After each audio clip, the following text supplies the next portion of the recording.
Welcome to the Poetry Fix on Radio Free Hillsdale 101.7 FM. I'm your host, Erika Kyba, bringing you your weekly fix of poetry from across time. Today we're reading William Wordsworth's The Tables Turned.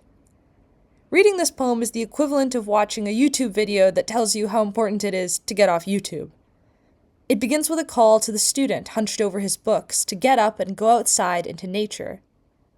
The radical claim that Wordsworth makes is that one impulse from a vernal wood may teach you more of man, of moral evil and of good, than all the sages can. He exhorts the student to seek real wisdom and knowledge in the natural world. At a first read, it appears that Wordsworth is creating a dichotomy between nature, which exclusively reveals truth, and intellect, which distorts and needlessly complicates all this truth that's right at our fingertips. But wait a second. Wordsworth's accusation against the meddling intellect is that it misshapes the beauteous forms of things. This idea of the forms comes directly from Plato. Any scholar of Wordsworth's day, and he's addressing the scholars in the first place, would recognize this allusion immediately. So what has Wordsworth done? He's appropriated philosophical language to talk about nature when his very claim appears to be that we should abandon philosophy in favor of nature. And that's the smallest irony in this poem. There's also the fact that Wordsworth asks us to close up the barren leaves we are reading in order to go be in nature, and does so through the medium of a poem, which is A, printed on the barren leaves, and B, is a form of what Wordsworth is calling an art, a production of the intellect. This contradiction, which the poet has produced intentionally, prevents us from going with the most superficial reading of the poem. It forces us to ask, what is Wordsworth up to if he isn't telling us to abandon our studies altogether? We might find some help from our American romantics, Emerson and Thoreau, as we try to answer this question.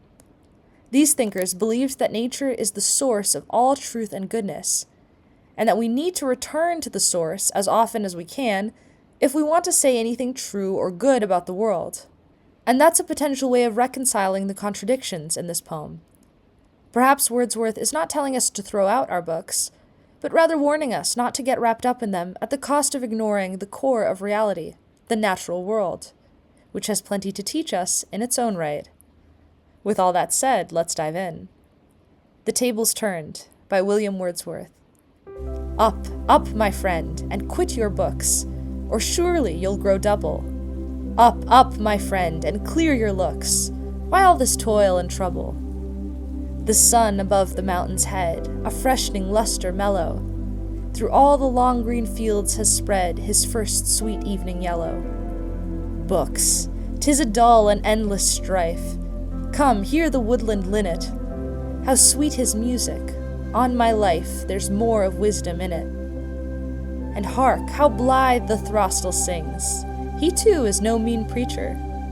Come forth into the light of things, let nature be your teacher.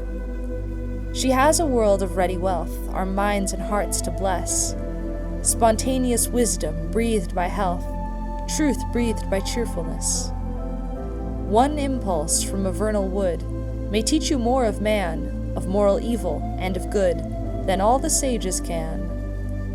Sweet is the lore which nature brings. Our meddling intellect misshapes the beauteous forms of things. We murder to dissect.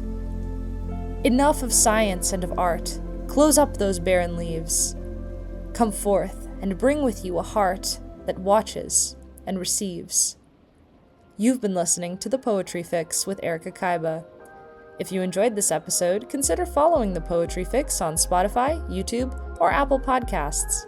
And if you have any poems you want to see in a future episode, email your suggestions to thepoetryfix@gmail.com.